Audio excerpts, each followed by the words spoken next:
Alright, ladies and gentlemen, I am tired of shit. Luckily, that doesn't take away the 10 years of cooking knowledge and experience that I have. So let me give you 3 easy tips here. Just fucking blurt them out because, trying to go to sleep. But that will actually improve your cooking game. Number one is that the 80-20 rule does not apply in the culinary business. Unfortunate. Well, business side of it, I don't know because I'm 18 years of age. But in the culinary industry, the art, right, the 80-20 rule does not apply as far as I'm concerned, as far as I'm aware. What it actually is 100-100. So while 80-20 rule is basically that 80% of the results come from 20% of the things. This applies in like shit like weightlifting. You got your compound movements, nutrition. You got your like protein and macros and micros. In fucking school, you got your deep work. You got like the one subject that's hard for you. In cooking, it's a little bit different. In cooking, you can really taste the last 20% or the other 80% that you don't put in, right? So you can't half-ass things, you can't leave things out.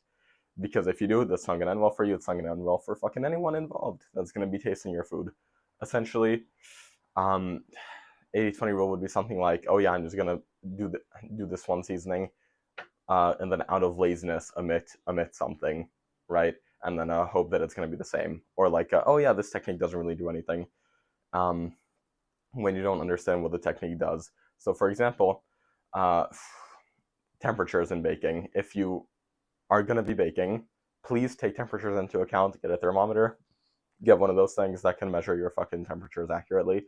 Because if you don't, then it's not going to be fun. Same thing if you have a roast. If you're roasting something, you can have like a meter up here. This is a very generous gift. You stick that in the fucking roast, whatever you're making, and it nails the temperature for you, and it really does make a difference. Some things, like doing fucking rear delt fly isolate. Hold on, let's see. Getting a chest expander and doing these fucking guys isn't gonna make the majority of the difference, right? It's beautiful. It's gonna make you thick, succulent, voluptuous, rotund, whatever else you want to call it. Isolations are very important in lifting, but in cooking, they're way more noticeable. In cooking, there are no isolations. The garnishes, yeah, sure, whatever. The fucking little chopped pieces of parsley that you can put on or choose to omit, those probably make the least difference, but even those make a humongous difference. So you really can taste the difference, and you especially can see the difference.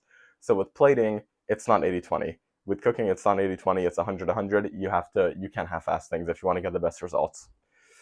You can get most of the results by only doing most of the work, but that last little bit really does add up. And that's why some dishes you see are greater than the sum of their parts. People in the recipe say like an ayo oyo. If you just leave out the garlic, fucking one ingredient, but like the entire flavor is gone.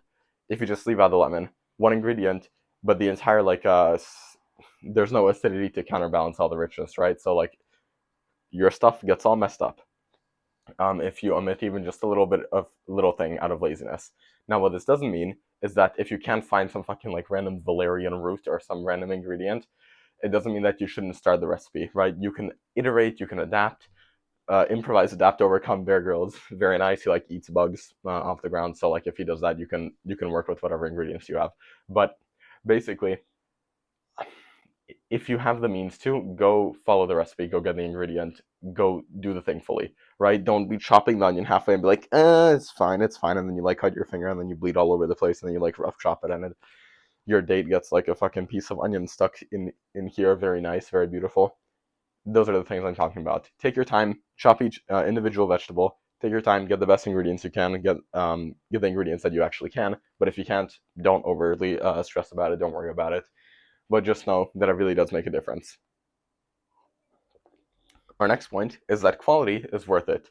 For some things, like the chest expander again, the only real difference, the only real downside to something like this is that the fucking other springs can like stretch out and it's not too good. And then like one day I can be doing some expander curl fucking variation something and it can snap and maybe hit my eye. In which case I just wear sunglasses. But quality, the quality of things for certain fields really does not matter. For for Fortnite, being a pro Fortnite player, just saying because my PC is right there, the equipment really doesn't matter as much as I thought in like the quarantine, and I would always blame it on my equipment, on my FPS, whatever. I just didn't put in the work. on in like the gym. There are people in fucking Cambodia, Kazakhstan, fucking Kyrgyzstan, Uzbekistan, random middle of nowhere countries who make way better gains than you just because they eat their like buckwheat and um, ground quail, and they just like they train hard. So the equipment in that case doesn't matter, and the quality of the equipment doesn't matter. I have never um, done like a prime rowing machine, but I still have like a pretty nice V taper. Um, there are people who are like calisthenics athletes, only have done anything on a bar, and then they build very good physiques. So the quality of their equipment doesn't matter too much there. The quality of ingredients in cooking matters fucking exponentially, because basically what it is, you mix ingredients together, yeah, with your creativity, with your mindset, Eric Bugenhagen, with your culture, with someone else's culture, sure, and then that makes the dish. But believe me, the ingredients are the base. They are the ingredients. So it's not like equipment. It's like how do I call this? Ingredients are basically like your genetics in lifting. Like if you could change your genetics, you would, like, just to make them better. Obviously not change your facial feature or something, whatever. But if you can just have like, if you can just make yourself stronger, you would do it. So in the same way, some ingredients are just better. Some ingredients are just better sourced. Like if you have the choice between a prime dry aged hanger steak and like a USDA select, no, USDA canner grade like Eye of Round, it's like the choice is pretty obvious for most of the dishes that you're gonna make. You're gonna want to choose that better quality ingredient. Now, price doesn't always one-to-one match with flavor, so that's why you really are gonna have to do some fucking investigation. I will make videos about it as well, but that's also what go check the description out if you want to shortcut that. It's my cooking course and also my nutrition course all in one. That's where I go into things like that, how to fucking avoid getting scammed by restaurants, how to avoid getting scammed by supermarkets in today's economy, things like that. So if you're interested in that, please be sure to check that guy out in the description. Now, while yeah, supermarkets and restaurants can scam you, price does tend to have like a moderately strong linear positive correlation with like fucking quality. It's like whoop. So if you shop somewhere like, okay, unless it's like Erewhon, which is like a complete scam, like things like turmeric, galangal, I don't know how it's pronounced, like black truffle, shit like that's expensive. Saffron, it's expensive, but it has a very clear use, and it very clearly they very clearly enhance dishes. And then the higher grades of meat, especially, that is the biggest difference. It's way better, quality over quantity with steak. I'm gonna be honest. Well, maybe for nutrition reasons, there's like an argument to be made that even low quality beef is better for you than high quality like grains, everything else. If you want to go down that route, feel free. But just culinarily, if you can only afford beef every once in a while, do that. Make vegetarian dishes. I know, fucking blasphemy. Make chicken dishes, make fish dishes, whatever you can afford. When you have beef, please make it good quality and please make an effort, because there's nothing worse than having fucking consistently bad steaks or consistently bad quality steaks. And you can do a lot of things. You can velvet them like Chinese style. You can cut them off super thin. You can experiment with the doneness. You can tenderize them in various ways, like using an actual tenderizer. You can sous vide them, pineapple juice, whatever the fuck. But it's just so much easier if you have the actual good ingredients to work with. It's like genetics again.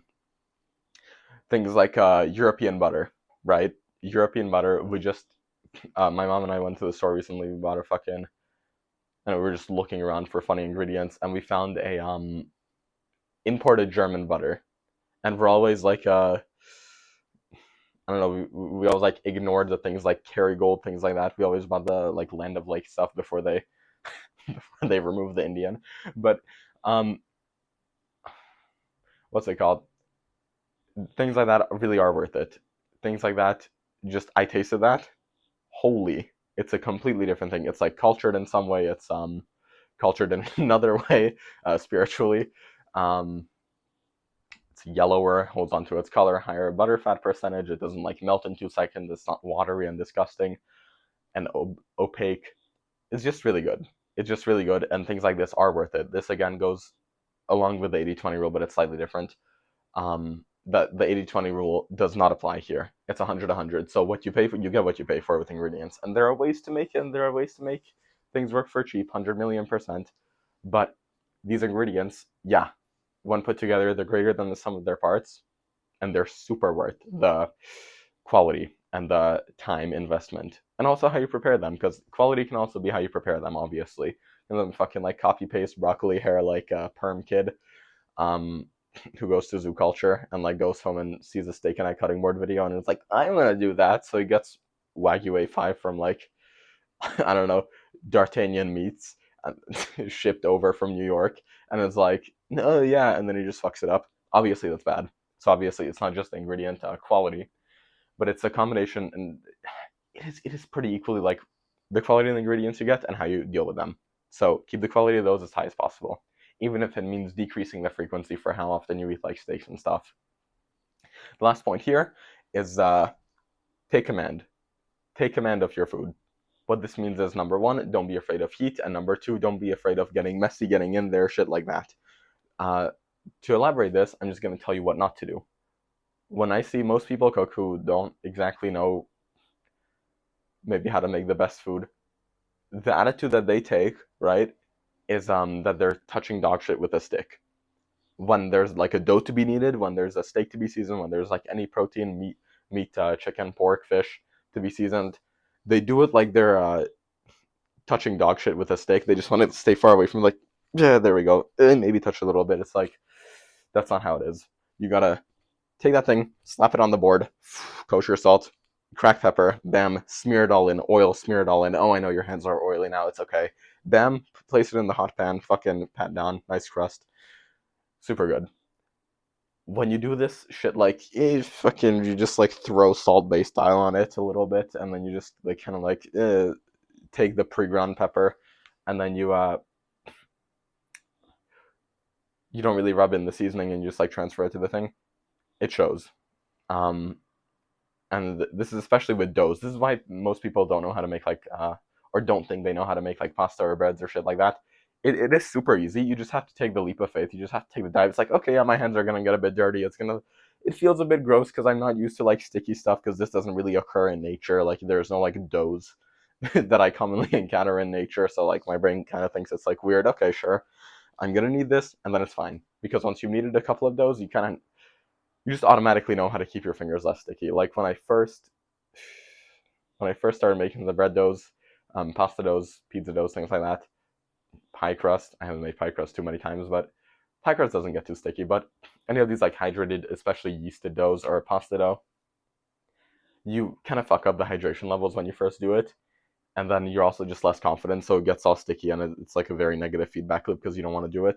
And then you just see these like French bakers who just like, the dough is basically liquid, and they're just like doing it fine, like they're like just wiggling it around, jiggling it around like it's nothing, and their hands are mostly clean. That's a lot of experience, and that's because they weren't afraid to get in there. And with heat, don't be afraid to use the proper heat, right? If it gets smoking, the fire alarm goes off. Oh well, unless it's like giga loud, it's like fucking whatever. Turn on your fan, open the windows, open the whatever. You know what to do. Um, Oil up the pan with something, or like use the fat of your choice, which is like aligns to your health goals. Um, and then yeah, slam that bitch in there. It's just gonna, if it cooks fast, it needs high heat more than likely. Um, but don't be afraid to experiment with different heat levels, because you can't just constantly blast it all the time. That is all I have the energy for today. These three, if you implement them, are gonna vastly improve your cooking abilities. Thank you very much for watching, and remember this one phrase: you may not have a lot of time, but you do have enough. Thank you. Oh, Betsy.